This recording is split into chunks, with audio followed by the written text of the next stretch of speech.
I'm gonna lose my brain. I'm losing my brain.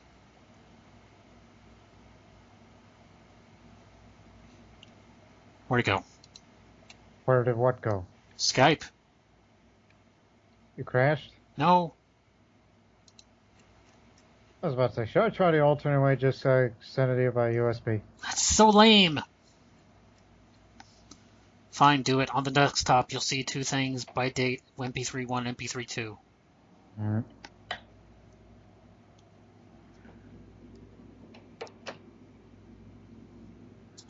Anyways, we're supposed to do an intro or something. What'd you say?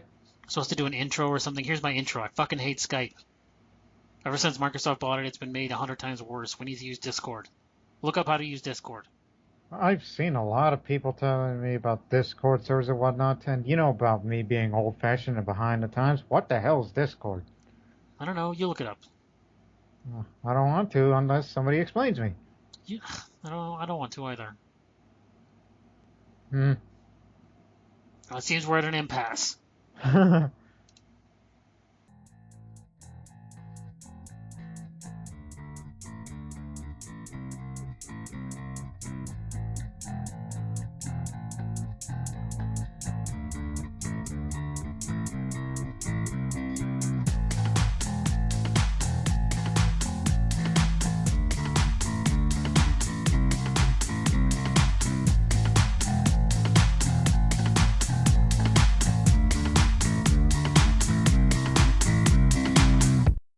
This is the internet's worst gaming podcast. I am your host and editor and director and producer and Loki Jarson, and here is with me is my brother, IRL, Lord Master, where these O is a zero of YouTube fame. Hello. Hello? Nice to have you back. How have you been? Not that I don't see you every other day. Especially, these unprecedented times, as people use these days.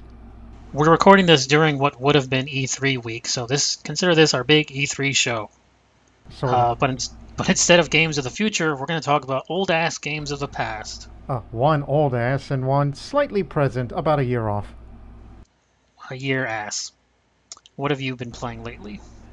A bunch of stuff, but there's two of which I'd like to talk about, one of which I played it for the first time in 3 years since I played it once. And that game, I got it from Steam, is called My Summer Car. This you're playing just for your own or for the channel? Your channel? Just on my own. I don't think, as far as my knowledge and how the hell am I playing this is going to be video worthy. I know a lot of people are doing that. Yes, I've not watched them, obviously. But there's a lot of reaction cams where guys are making a stupid face and he's like, "Wow, craziest car ever!" Again, My Summer Car is an open world survival game. Yes, it's a survival. Despite the name of the game. It's made in Finland. You don't hear a lot about Finnish video games, do you? You mostly hear Norwegian or Polish. It's a lot of... That's Swedish, I should say, not Norwegian, excuse me. I've heard of it only because of, YouTube reaction people and big YouTube people who record themselves doing silly things and screaming like idiots. And then the fact that it's very sweary and the English is very bad. Oh yeah. You'll get to the swearing at the moment.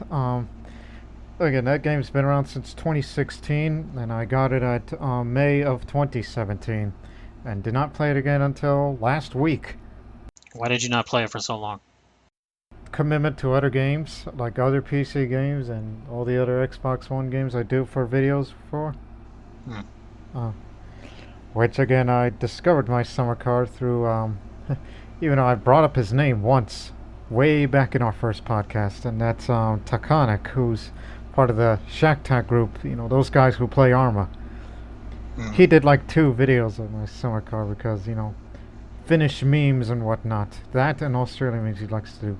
And I thought, oh, that seems silly. I don't get that. But it's a little bit more than that.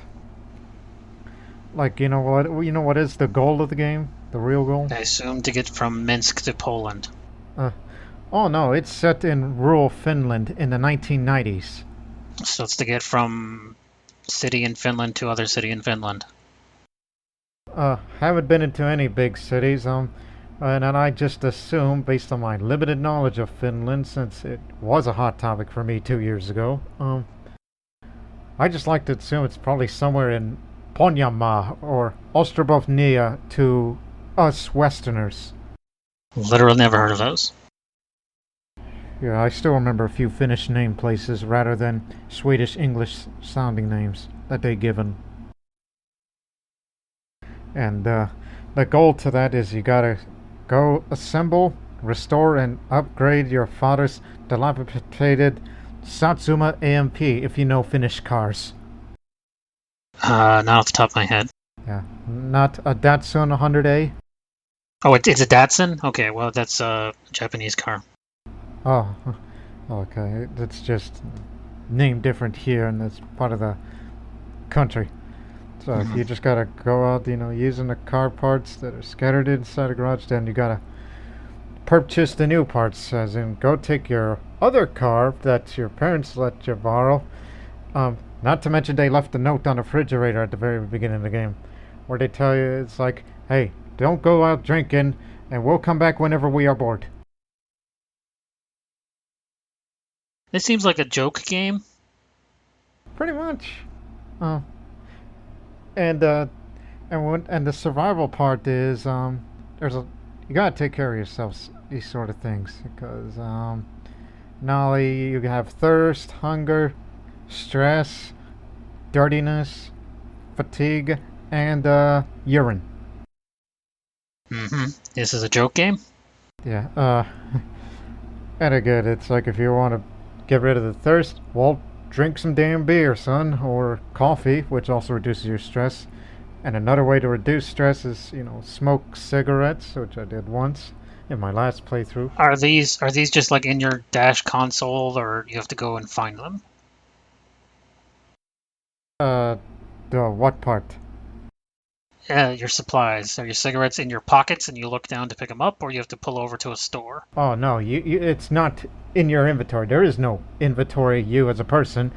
Let's just say you go to this general store somewhere in a Finnish countryside or a small town. Yeah, you just buy this said stuff. Open up the trunk, which is the only place to store your cargo, and just put them there. And if you're going to be drinking on the road, well, put that case of beers on the other seat next to your driver's seat, so you can drink on the go. Seems legit. And the only way to save the game, and by the way, remember last podcast talk about roguelike games? There's permadeath here. If you die, you start all over again. But there is a way to save the game. Go to your nearest outhouse. That's the way to save the game. Oh, you can't see, but I was shaking my head in disgust. Yeah, and Straight up, hold on. I want to say a lot of video games have done the bathroom saving thing. I think actually the first one was No More Heroes on the Wii by Grasshopper Manufacturing, Suit 51. Okay, go on. And the way it's like, yeah, we talked about reducing the thirst and the hunger is, well, obviously go out and eat something, especially at the that little inn there. Presumably, since this is a Datsun 100 piece of shit, your car breaks down all the time. It hasn't broke down on me. I mean, the last time I rode a vehicle was a motorcycle they left me on the side, and I actually had to bring out a helmet to wear it. And it took me a while to figure out how to start the damn thing, because you know how you start the motorcycle with that little thing on the side? And I found out, it's like, oh wait, the fuel valve is not on. So let me adjust that, and then, okay, there we go. And it's one way of getting there. Yeah, we mentioned about, eating and drinking and ways to reduce stress. You know what's another way to reduce stress? Is it safe for work? You can either take a sauna, which is where, that Finnish word sauna, it came from there. So, yeah, gave us that. When I was little, I thought it was Spanish. No, it's Finnish. And then, and another way to reduce stress is swear a lot. Like Vitu or Satana, Perkele. You just say Finnish swear words. Yes. Vitu is pussy, Satana is Satan, and Perkele is God of Thunder. You don't. Okay. Again, I think this is probably the most profanity-filled podcast we've done in recent memory. I guarantee some old shows with me and Stizzy and Rob say otherwise. But in Um, English. well, yeah, obviously none of us speak friggin' Finnish, and you don't either. Um, Not no, just very few. this I've seen clips, and I don't watch the whole thing, and your descriptions of it off air and here. This reminds me of a genre of game that doesn't really have a name, but it's designed to be difficult to play for the sake of being difficult, like being frustrating for just for frustration's sake. It's not like Dark Souls type games, but put $1 in the jar, by the way. It's not like Dark Souls type games that are hard and you need to figure out the pattern in order to advance, or playing a game on a harder difficulty where enemies have more health and you have less. It was designed from the ground up to be kind of clunky, like a quap or something. Uh-huh. It's a spring of pussies for sure. That's another, again, rough translation from Finnish to English subtitles every time you hit the swear button. Is the entire game in Finnish? Yes, it's all Finnish, and with English text. Not in road signs or anything, just, when you look at the item or whatever you say or what they say, the items and whatnot. And, and of course, there are ways to die in that game, as in if the meter goes over. Even if you don't frickin' take a piss, you may die.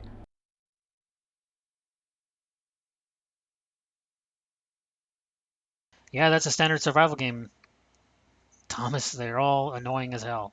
Yeah, and of course there are ways to get arrested. Drunk driving and whatnot, um, and also failing to wear a seatbelt or speeding, which I did a speeding thing once, and I just kept on going till whoop, crash into the tree. Which, if you hit it hard enough, it'll kill you instantly. But it could possibly incapacitate you. Then cops come, and then they imprison you, and you are go to jail for a period of time, scaled based on the cost of the fine, which you do not pay. So let's say you run out of gas on the side of the road. Game over? Uh, no, it doesn't stop from there. Again, it's survival, not car survival. So you can walk to Minsk or whatever? Well, I need to find cities in Finland. Uh, I only know Ponyamaa, Helsinki, the Karelea, those few name places I memorized in my head. Well, I can't pronounce any of these because they all have many vowels. Karjala, that's the Finnish name for Karelea that we say in English. Anyway, so you can just walk there. Yes, you can walk, even though it can increase your fatigue over time if you're going to be sprinting. Um, Not to mention, carry that case of beer with you if you're feeling thirsty, if you wish to. And there was an instance, and sometimes the physics go a bit overboard. Like even when I was riding a motorcycle, the slightest turn on full gear, like if you're not on the road, then you just start flipping side, and then let's say you just take this, this big book I have here. It's driving straight, and then it's sideways now. It just keeps going and going until it stops, until the gear stops, and then pick it up again, and then keep on going. There was this instance where after I've been drinking all my beers, and I threw this empty beer case on the middle of the road, a car comes by, hits the thing, and what happens? The car gets flipped a lot. Yeah, this sounds exactly like one of those dumbass indie games that's made goofily on purpose to create reactions. Although oddly enough, since that game's been out for years, and it is part of the early access program, and it's expected to be out of early access no later till the end of this year. So they've been working on this dumb thing for 4 years and it's still goofy as fuck? Yeah. It's meant to be goofy as fuck. That's the point of the game. Again, it's by a small indie development team. You don't say. This isn't DICE? No. It's by two people, Johannes Royola and Karina Ponka. Perhaps the most important question when it comes to any video game, is it fun to play at the very least? If you know what the hell you're doing. Well, for me, pass. For me, I have no idea what the hell I'm doing. Even though the reception, the people who reviewed the game, they liked it, but I think it can be described best by Brian Caldwell of Rock Paper Shotgun. He called the game funny, detailed, and thoroughly confusing. I'm just gonna put a boilerplate pass on this one. Not that I have a good enough PC to play anything. And and also, while writing for Kotaku, Nathan Grayson called the game janky, weird as fuck, but fun. Janky and fun don't tend to go together. Whereas, Janky isn't even a real word. yeah, I've never seen that word before. It's usually when we describe video game physics. Is that in Urban Dictionary? I'm not Googling that right now. Have you been playing? And one more thing, and then not surprisingly, my summer car is popular in the Finnish gaming community, winning the People's Choice Award over there. And inducted into the Finnish Museum of Games, along with How many games are in there? Amongst 100 games entries in 2018 in that museum. I'd be very curious as to what else is there. Because it seems like if you're a Finnish game designer, you'll get in automatically. Because there are a lot of European game design has really exploded in the last 10 years. Yeah. I mean, a ton of European games. I don't mean England. I mean like Middle Europe, Poland, Scandinavia, that area. Denmark produces a lot of stuff. And I mentioned Arma briefly. You know where it was developed from? Go ahead and tell me. Czech Republic. That's Middle Europe, yeah.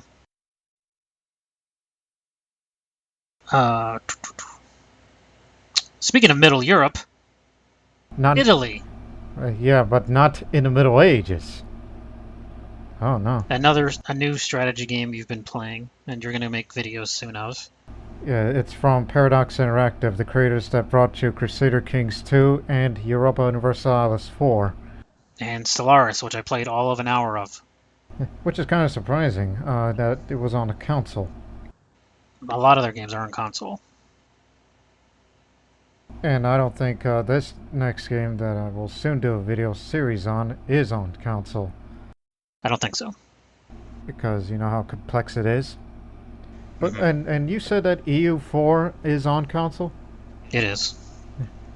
You found that out through achievements, which you can only get it through Iron Man. Now, anyways, this grand strategy game that I played just last month, around this time last month, from Paradox Interactive, it's called Imperator Rome. Imperator Rome, it came out last year on April 25th. So basically it's kind of like combining elements of Europa Universalis 4 and Crusader Kings 2 in a way, but set in the classical age. That, you know, we historians, by who's we? The early AD years. Well, to be exact, the timeline of the game, it starts from 450 AUC. That's years when, you know, after the founding of Rome. But if you want to be more specific, it starts at 304 BCE and lasts through 27 BCE. This is not the right time and place, but that BCE thing is so dumb because they're just adding an extra letter to say, oh no, we actually don't believe. Yeah, that was the whole common era and whatnot, but out of habit we just say BC and 80. Yeah, because people have been using that for literally 1,000 years. Thousands, actually, since I came up with it. Yeah, and we're saying that here, in the year of our Lord 2020. Well, this might come out later, so let's not say when that we're actually doing this. Oh, wait, I already said it. Never mind, I'm editing all this out. So what is the key difference for someone who doesn't play these games between Crusader Kings, which I get a little bit, and this? Yeah, before we get into the detail, let me just add a little background to that. You know, we talked about that bit of timeline of 304 BC. That was 19 years after the death of Alexander the Great, who built an empire and conquered the Persian Empire and later expanded into the Indus. And he had no heir by the time he died, and the empire was fractured into four, leading to the wars of the Diadochi. You know, the wars of Alexander's successors or his generals. I mean, you know Alexander, but do you know his generals? I think there were like 4 guys, and they were all little bitches. Yeah, like you got Cassander of Macedon, Antigonus of the Antigonan Empire, which spans from modern-day Turkey, Syria, and parts of Israel. And then further east is the Seleucid Empire, run by Seleucus, who held, Iraq and Iran and Afghanistan, those areas. Hmm. And of course, all of Egypt was ran by Ptolemy, which is the only one that, as you know in history, it outlasted all of them. Well, he just named all his kids that, yeah. So yeah, that was the setting of it, and at that same time, over there in Italy, the Roman Republic in particular, that's when it starts its territorial expansion throughout the peninsula. So yeah, that's the rise of Rome. And over in the far east in India, at that same time, the rise of the Mauryan Empire, led by Chandragupta Maurya, who would one day, he and his successors, all the way to Ashoka, to create an empire so large that they would tell you it's like, let's conquer all of India, except for the very south and Sri Lanka. You play as one of these people? Any of them. The world map spans from Spain to India. So yeah, and it features over 7,000 cities and a lot of tiny little countries, especially when you look at Spain and France and Britain in the map at that time. A lot of small scattered tribes. So, to my understanding, Crusader Kings was basically Risk Uh, plus religion. yes, there are no holy So, wars here. so what is the goal in this game? Quite similar, just basically, its primary focus on nations and empires. Just build it up as big as you could before, we reach that end date. And don't get conquered by, other powers till you have no more land to hold. Mhm. So still territory control. Largely, yes. So again, it's focused on nations and empires with a small focused on character management like Crusader Kings. Like who you marry, what religion you are, all that. Uh, the who you marry part is usually applied when you're playing as tribal and monarchies, which, by the way, they have a lot of different types of tribes and monarchies and republics rather than, generic feudal monarchy like in Crusader Kings. Like the tribal part, there's like three kinds of it: migratory, settled, and federated. And for monarchies, they got different kinds of it: autocratic, which is absolute. Some are aristocratic, and some are stratocratic. Like, for example, Sparta, which was the very first country I played as in that game, just to have the learning curve. Which is more, ran by the military, kind of similar to we say in a modern sense, like a military junta or junta. Yeah, I think regular listeners are aware of my feelings on both Spartans and Mandalorians, and that I don't like them. And yes, there is even such thing as a theocratic monarchy. So Rome. Well, Catholic Rome. What the hell is that called? Papal state? Holy Roman Empire, when they use that title. Yeah, but it later became a princely elective empire monarchy, which is a whole different story. It's the same story, they just changed the name. And it is possible, like if you're powerful enough as a ruler, you could turn it into a dictatorship, or in this case have an imperial cult, like the Roman Empire. Which, of course, in 27 BC, the end of that timeline, that's when, in actual history, that's when Augustus Caesar formed the Roman Empire. Like, change it from republic to empire. Yeah, he's like, I'm the king now and y'all worship me. Uh-huh. And we mentioned tribals and monarchies, and republics have a different varieties as well. Just like with monarchies. A lot of different republican governments: aristocratic, oligarchic, plutocratic, theocratic even, which, matter of fact, theocratic republics do exist, like, Iran today. Mm-hmm. Islamic Republic of Iran, to be more specific. And there is such thing in that game as a democratic republic, which there's no shortage of that in the Greek city-states. Athens being the most famous. So yeah, but we mentioned about marriages and whatnot. That's for tribals and monarchies. You don't have to worry about that in republics because you serve typically in a term of 5 years, and the minimum election age typically is 35. Unless you're a democratic republic, then the minimum is 25. We should not be putting 20-year-old anything in office. Hell, they do that in Athenian Republic too. Yeah, I'm just saying. And it is possible to change the terms if you have the political influence and the stability to make it happen. Where you want to serve either an even shorter term of 3 years. Why on earth would you want to do that? Because you make very little impact. Or extend it to 7 years, or even if possible, be elected for life, which is basically a dictatorship. Yeah, it kind of turns over into that. You haven't made any videos of this yet for your channel? Not yet, but there is a ongoing poll in my YouTube channel as of this recording, which I think it's only going to be up for about a few more weeks before the upcoming update, which we'll get to that a little later, where there are about 4 countries that I have played as, but only one that I should do a video series on, which is up to my subscribers and viewers and whatnot. Why don't we cover that now? Because we're almost at a half hour. For the choices? Updates. Oh, gee. I mean, when I look at the features again, there's just so much to talk about.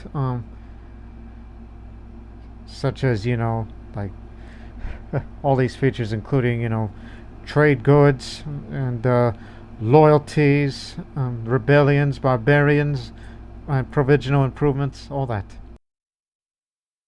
Okay, well, you covered it right there. We don't need to go into every minutia of the game like we did with Crusader Kings. Yeah, especially the loyalties part, because that one's far more important in order to keep the country together from breaking apart.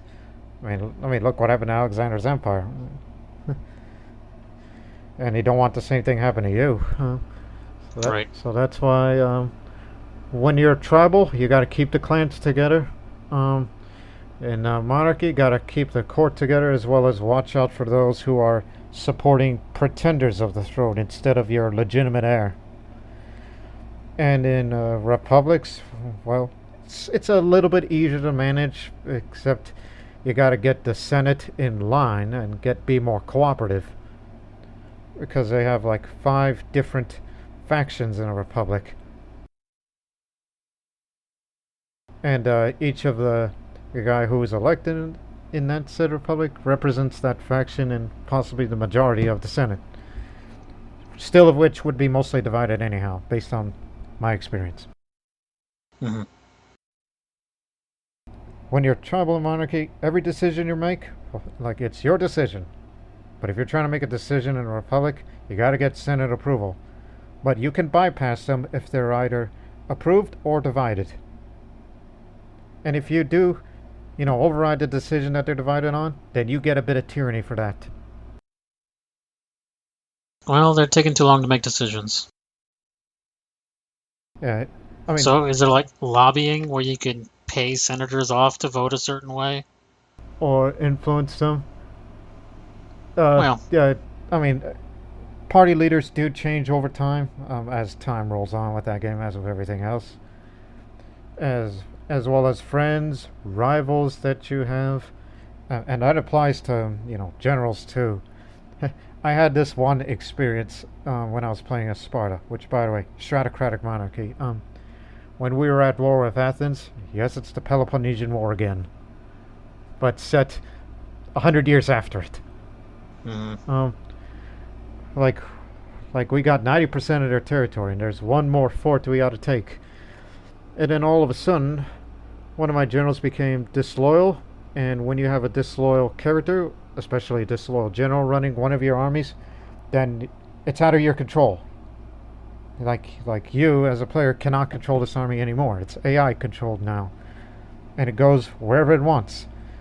So I went back to friendly lines. I'm like, hey, what the hell you were doing? We're about to take that place.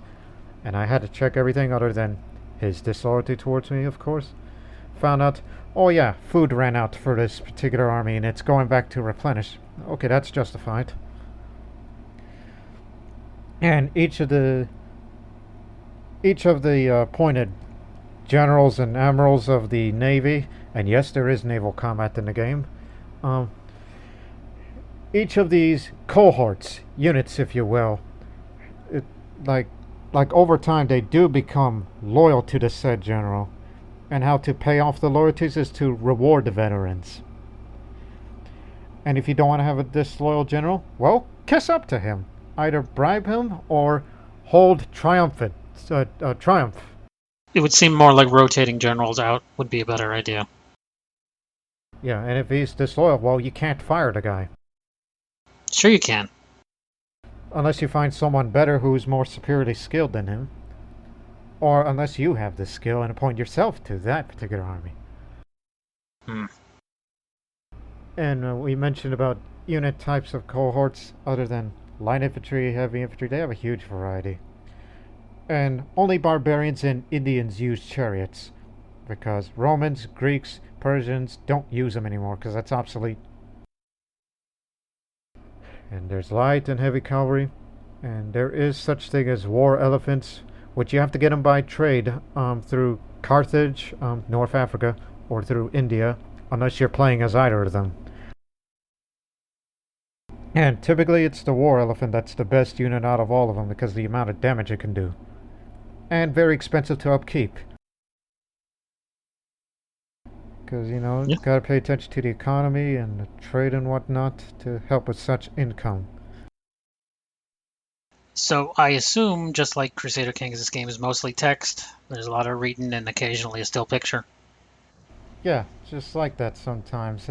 Including this one thing, if you happen to be playing as a Greek culture or somebody who's of the Hellenic faith, that's their religion, Greek mythology as we call it, and Illyrians and Romans worship that same religion too, as the Greeks have, with slightly different names, of course.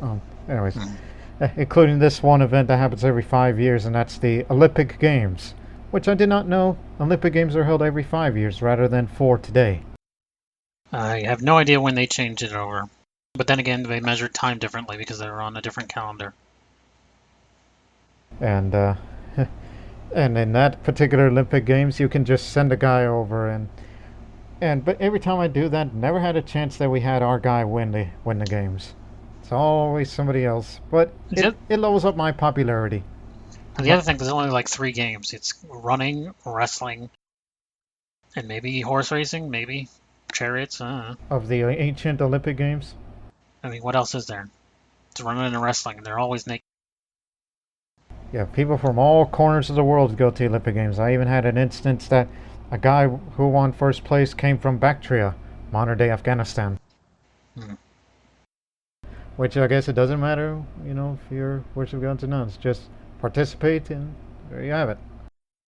Here's your wreath. Yeah. Not to mention it would help its popularity and win some money.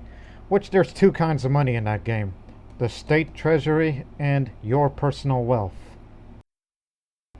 And you use your personal wealth for, mostly to bribe people or try to influence somebody or to befriend somebody.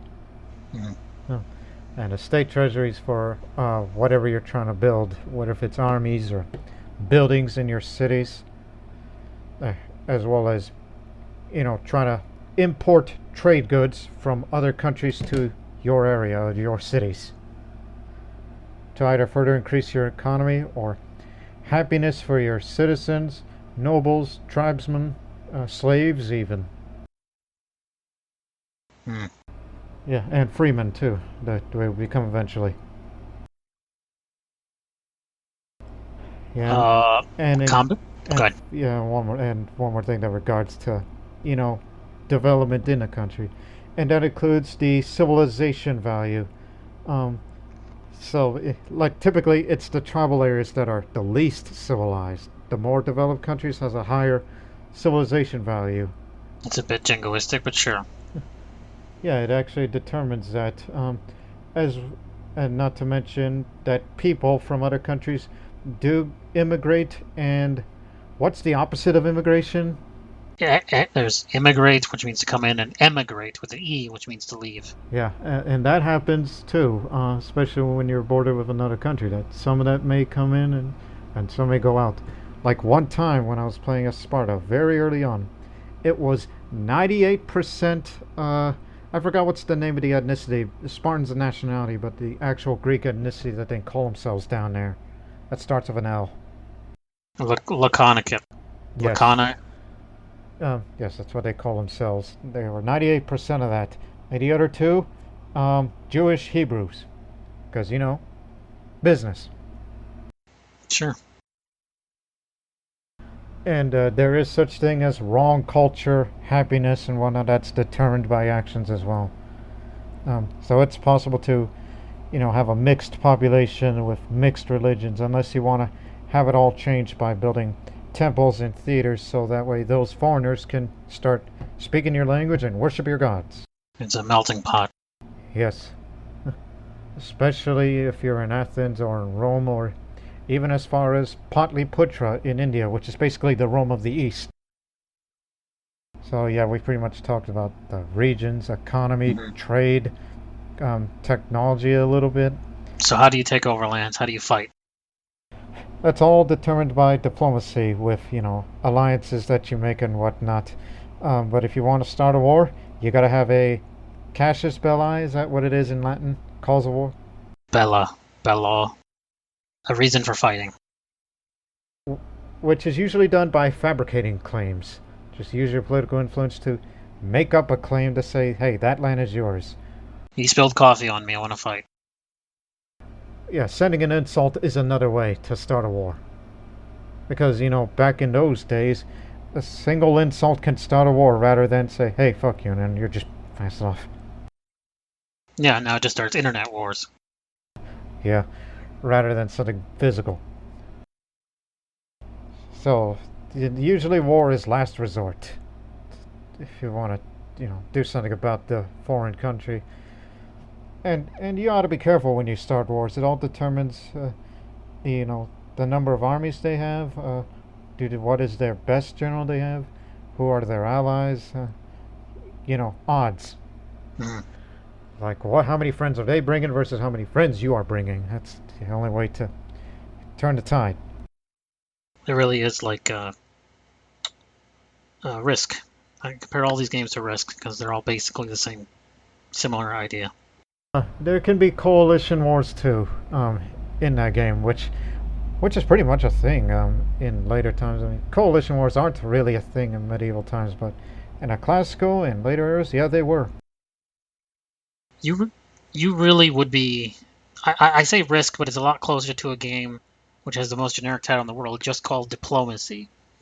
It takes place entirely in Europe, and you play as a leader of the country. It's a big board game from like the 70s. It's just called Diplomacy, and there's a lot of what you're talking about, and a little bit of combat, a lot of negotiation, a lot of lying to other people who are in charge of other countries.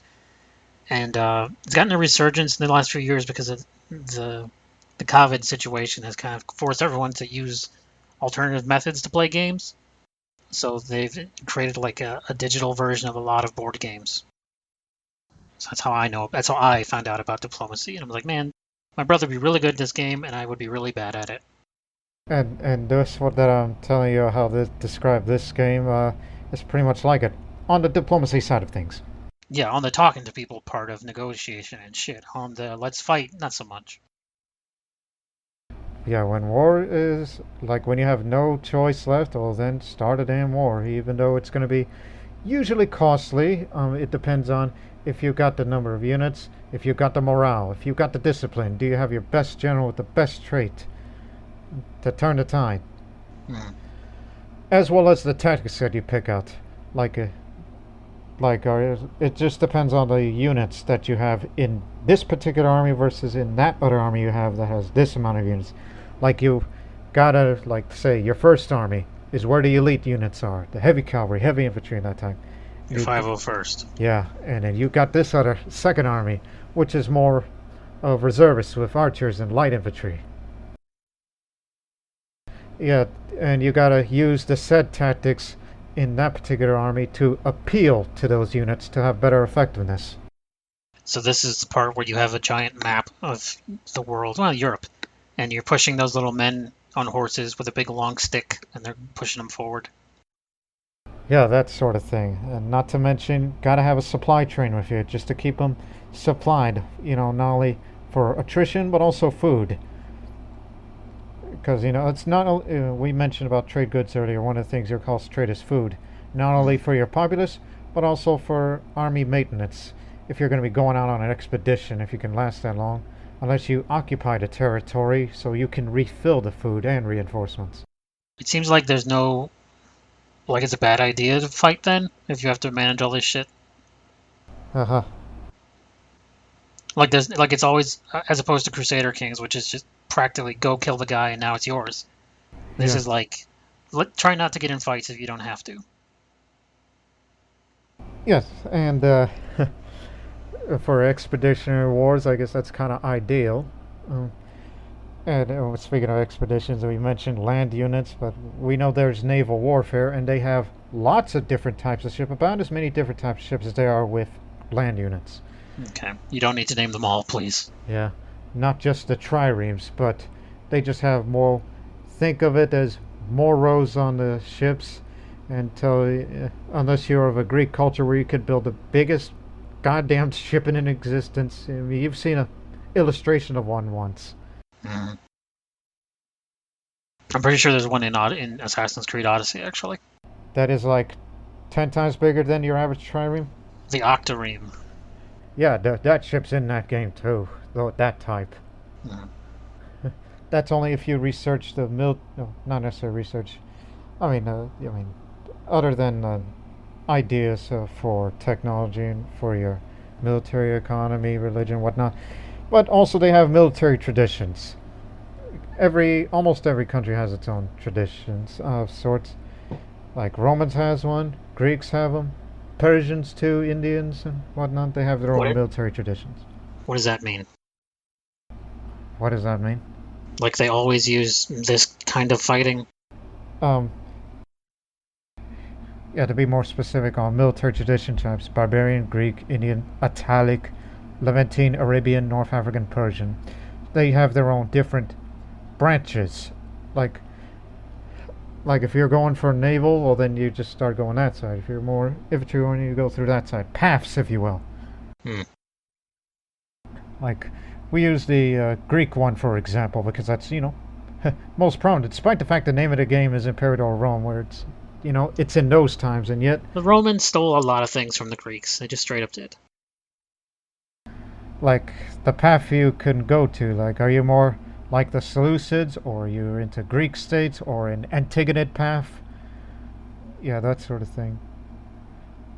Like Greek states path, for example, you go for Sarissa, which ups heavy infantry morale.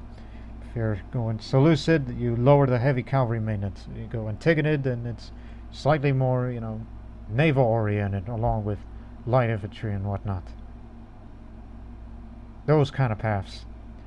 Which is at your own choosing, which you can only get those if you level up military experience, which can be gained through combat or by drilling your troops.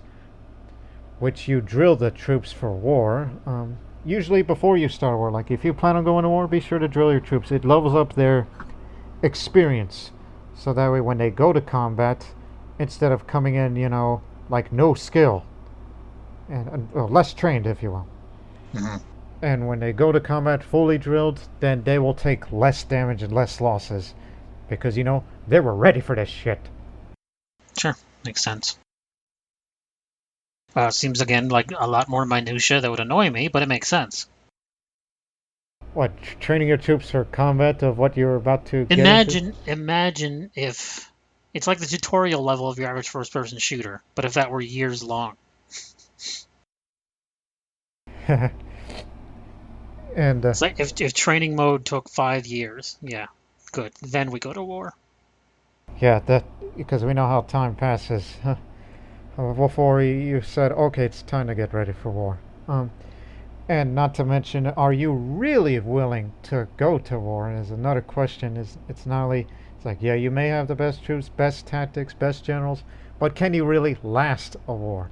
Because it's also determined by the amount of manpower reserves you have. Just like population numbers, but well for land units. Hmm. To replenish your losses, and that's where the manpower reserves go.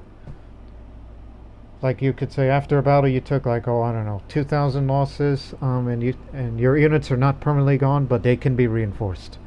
Let's make this minutia even bigger. Let's say you have a long, protracted war. Will the citizens start rumbling, saying this war is going on too long?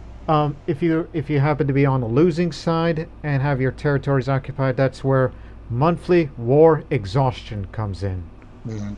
Uh, a higher war exhaustion can usually lead to more chances to surrender to the opposing side, and threat of disloyal characters, especially disloyal generals, which could eventually lead to revolts, and you don't want that.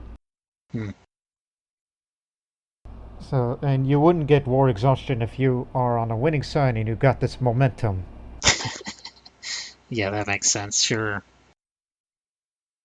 And be sure to keep an eye on your general, even if he's getting all the glory rather than you as the man who runs the country. Because Yeah, he may one day become powerful. then he'll take your job. Especially if you're a republic and he's a member of the military faction, military party, so to speak. Hmm. Dwight D. Eisenhower. Yeah. Yeah, speaking of political parties, and this will eventually lead into the expansion content and updates. And we mentioned about 5 republic factions. There's civic, military, mercantile, religious, and populist. Populist. Hmm. Yeah, and they cannot elect the next guy after the guy serves 5 years in that same faction, so they have to change. And the guy can be reelected every 15 years. Which means after 3 terms later, then the guy's eligible to be reelected. Yeah, I understand. And there's only one expansion pack so far in that game. The game's a year old, and the most recent DLC was 3 months ago, which was called Magna Graecia, or Magna Grecia. You know how to say that in Latin? For Greater Greece? Probably Gracia. Or in the Greek language, Megalis Hellas. Magilla Gorilla. Greater Greece, where, I mean, they had a few DLCs and whatnot, just flavor packs and whatnot. Where they have mission packs. Oh, by the way, every country has their own set of missions as a way of getting rewards, bonuses to complete the said missions, quests, if you will. Hmm. Romans have them, Carthaginians have them, and here in Magna Graecia, how do you say that again? Gracia. Graecia. Greek missions for Athens, Sparta, Syracuse, as well as those from the Antigonid and Seleucid empires further east. And they added more features relating to all things Greek, including 12 new Greek deities. Yeah, briefly mention religion here, unlike, religions of medieval times. Hmm. The religion, how it works is, it's like you got 4 set of gods that you pick. Like one that's for war, one that's for prosperity, one's for the other, and one for fertility. Those kind of gods, right? Sure. They have their passive bonuses, and if you use your omen to get more bonuses from them for 5 years. Yeah. So every religion has their own set of gods. And I don't know about the monotheistic Judaism, which exists in the game, which only the Kingdom of Judea exists as a vassal of the Antigonids. So they added more Greek deities in there in that DLC. And apotheosis, you know that word? Apotheosis. A popular ruler from a prestigious family may choose to proclaim themselves or a revered ancestor as a god. So deify yourself and be welcomed into the state pantheon and whatnot. So basically, this DLC makes it more Crusader Kings. Slightly. Um, and also go get sacred treasures, which is located on holy sites of certain religions. So again, that's their most recent DLC, 3 months ago. So expect the next DLC to add wonders to the game. Other than the pyramids, of course. Yeah, I'm saying it just seems more like their previous games. Like Paradox, as far as I can tell, except for the sci-fi shit, keeps making the same game over and over with slightly like expanded regions I mean, and a lot more minutia. that word you kept using, what's minutia? A bunch of tiny shit. It's like, oh, is your populace eating enough? Are they using the bathroom enough? Do they have? It's just the fucking Sims over and over, man. It's Sim City, Sim City, BC. And so yeah, for now, like until the next DLC, for now they're doing updates. Which interestingly, they name updates after historical figures. The last one was from March. They call their update Archimedes. You know who he was? I'm familiar. Yeah. And the next upcoming update actually comes in two for the upcoming update. Epirus and Menander. Um, Epirus is a country, an ancient country that's in parts of northwestern Greece and southern Albania today. I doubt you're familiar with that part of the Greek world. Don't know shit. Yeah. Which they plan on adding missions for the Epirites, or whoever they call the nationality for Epirus.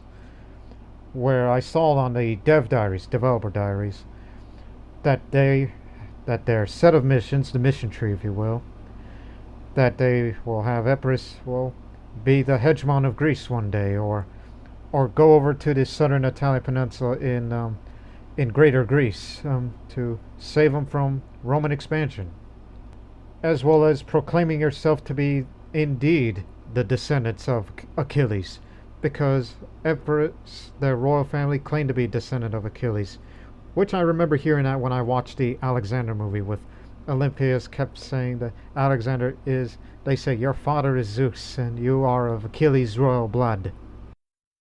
That movie had so little truth in it. There's no point in comparing it to actual history. Anyways, Yeah, and that's for the Epirus part. And the Menander update, and they named him after Menander. You know which Menander in particular? Salamander. It was Menander the First of the Indo-Greek Kingdom, which was the last ever independent ancient Greek state in history, from 180 BC through 10 AD. Mm-hmm. So they branched off from Bactria, and then they held parts of the Indus, and all the way into parts of India, even as far as Patliputra in Bengal. And he was best known. Menander the First is best known for converting from Hellenic to Buddhism, Greco-Buddhist, and they're the ones responsible for creating the depictions of the Buddha in human form. Is the Greeks? The big fat golden dude that's all over tchotchkes you can buy in Chinatown. Yeah, they didn't have depictions of him when Buddha was around, but you got to blame the Greeks for creating depictions of him. That's fine. I'm fine with blaming the Greeks for everything all day. So in this upcoming update for the Menander update, they will have changes to cultures and a new population type. The new population type will have nobles, and they will branch out more on the cultures, such as the Egyptian culture. Well, then the Egyptian culture not just going to be called Egyptian. They branch out into threes: north, south, middle. When can we actually expect a video on this? Are you talking about video diaries of the said updates? Of you making playthroughs of this like you did for Crusader Kings? I predict around July, or as soon as the update comes out, that's when I plan on doing it. In which they will also have upcoming changes to the rebellion system and changed republic government mechanics, including having more Greek and Roman flavor of running republics instead of having generic named factions like civic, military, religious that we mentioned earlier. There's nothing wrong with generic. You're just adding more minutia.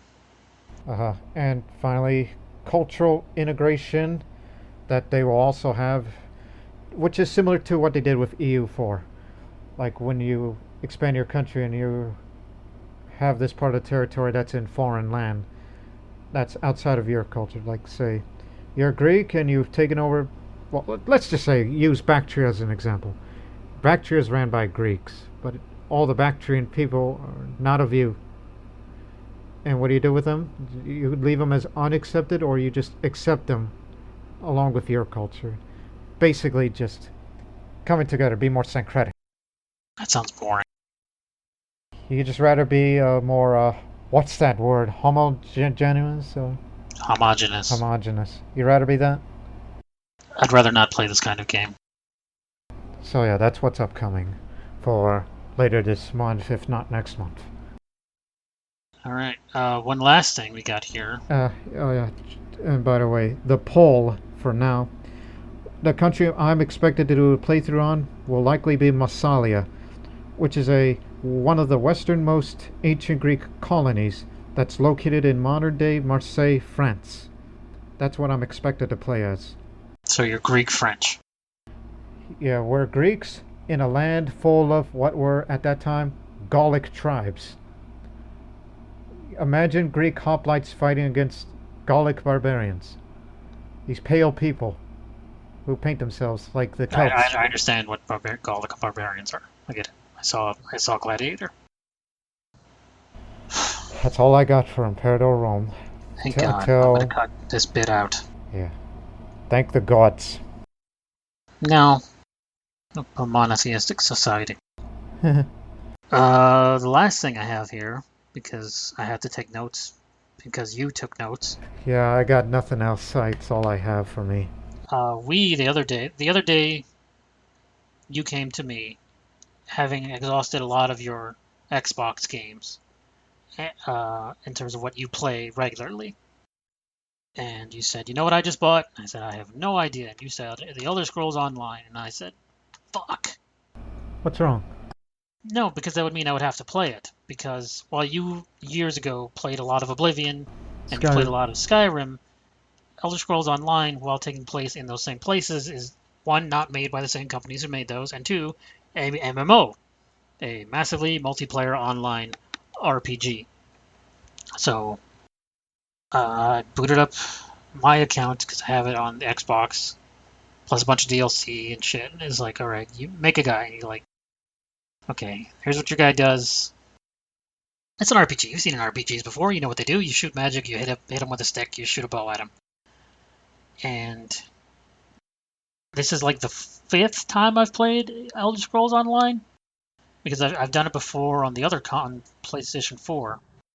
I've done it before on PlayStation 4 with the other guys, and they didn't really take a liking to it, only because, MMOs take a long time. I don't know if you've realized this in the few hours you've played of it.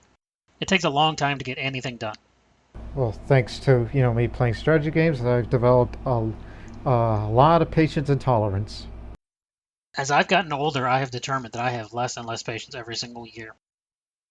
When I was a kid, I had so much patience for bullshit. Now I have so little tolerance for it. That's why I was like, I can never play a strategy game like any of the stuff you describe ever, because it's like, man, I would just give up. And so, an MMO like ESO, a lot of acronyms, is just like, okay, it's, Elder Scrolls, I enjoy the universe, I enjoy the breadth of powers, I can give it about 2 hours before I get tired and bored. But that's the same way I am with everything. It's not limited to that game. I'm trying to remember seriously where I played a game for, let's say, more than 4 hours at once without getting bored. And it's not coming to me. And it has nothing to do with enjoyment. It's just more of, like, I recently, for reasons I don't need to explain here, played some Assassin's Creed games to 100% them, right?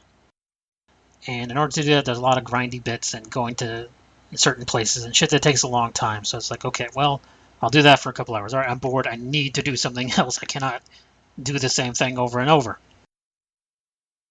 So I'm fine playing Elder Scrolls again if you need help with stuff.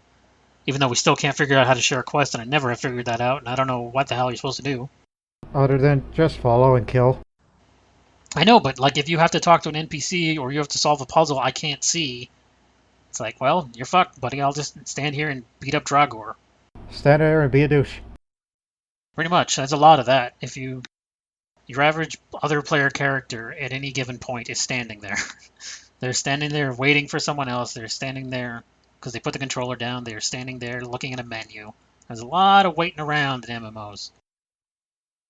I saw like 10 people in line up a front of a general store. Yeah, they don't have to go in line. I don't know why they're standing in line. They can all use the same service at once. It's instanced. They're just all on the same server. Which is very convenient, when meeting up with each other is not hard, but doing the same thing is hard. Like yesterday. Did we play yesterday? I've already forgot. uh, Yesterday, we were both actually doing the same quest line, but it was all new to you while it was. Oh, yeah, I did that earlier. yeah, but it was like literal minutes before. Like you did it literally minutes before I did it. But we still couldn't share it. And then we took on the same quest at the same time, and we both still couldn't share it, even though we were doing the same thing. And you followed me into some damn place, and I was like, "Do you see this bag here that you need to pick up to end this quest?" And you're like, "No." So I said, "Well, fine, I got it." And then we left and went all the way back to the quest gateway, and you were like, "Oh, now I can go and get it." And it's like, son of a bitch. Yeah, it's a long walk or horse ride back. Yeah, but it's not like Red Dead where everything's a billion miles away. By the way, Red Dead update. I'm still playing Red Dead Redemption 2. Uh, it takes a long time. Here in Everything is so chapter. far apart.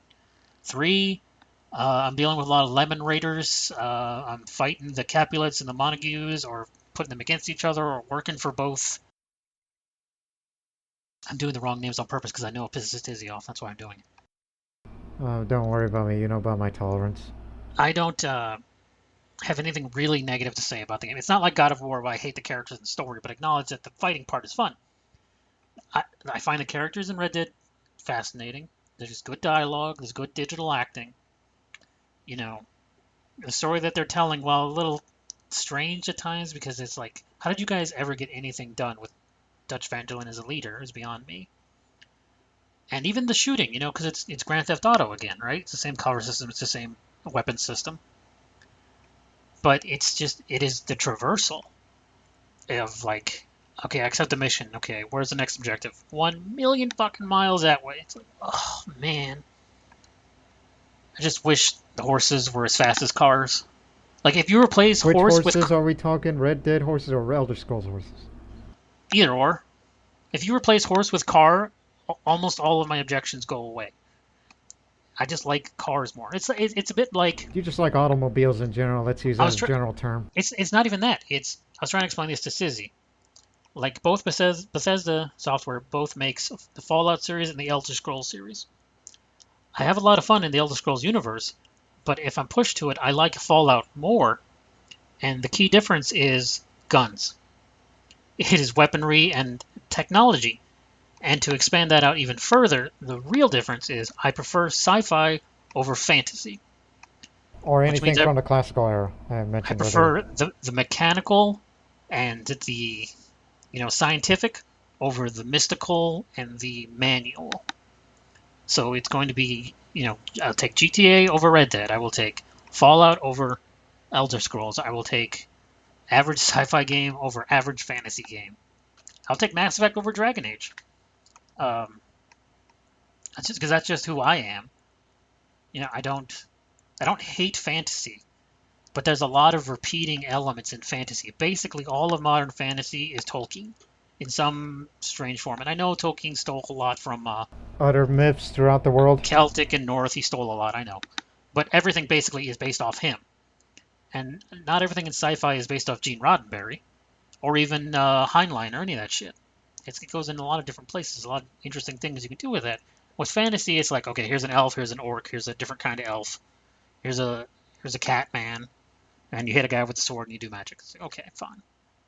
But in a more sci-fi game, here's a gun, here's a different gun, here's a different kind of gun, here's a spaceship, here's a different car. It's like, I don't know, man. What I'm saying is all horses should be replaced with cars. You would just rather have more horsepower than a single horsepower. By the way, one horse does not have a single horsepower. It has up to 15. Where'd you learn that? I've known that for years. That's one of the little bits of trivia I know. Like how Depends the on the Earth is breed of horse. like how the Earth is actually closer to the sun in the wintertime. You got a lot of misconceptions that people commonly believed until later discovered. Like they're on a dime with Franklin Delano Roosevelt's head. There are little lines on it, the ridges. There are 110 of those.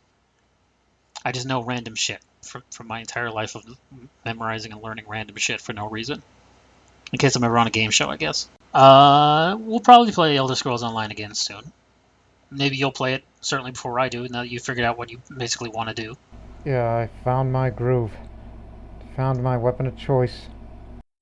Um, do you have anything else? Any other things for your show? What show?